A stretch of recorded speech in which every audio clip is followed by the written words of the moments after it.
দেখেন ফ্রিজের মধ্যে সেরকম কিছু নেই, শুধু রাতের কিছু ভাত আছে,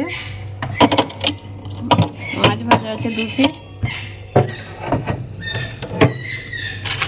আর এতে কাঁচা মাছ আছে।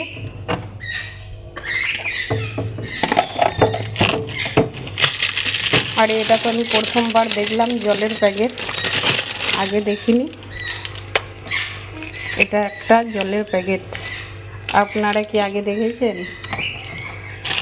আমি তো এই কিছুদিন আগে দেখলাম। তো আমার মেয়ে নিয়ে এসেছিলো, এনে এটাকে ফ্রিজের মধ্যে রেখে দিয়েছে, বরফ জমে গেছে। আর এই রাতের ভাত আছে।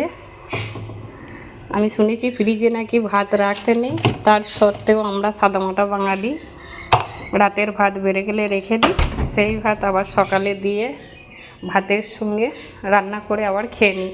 দিব্যি বেঁচে আছি, কোনো রোগ দেরি নেই।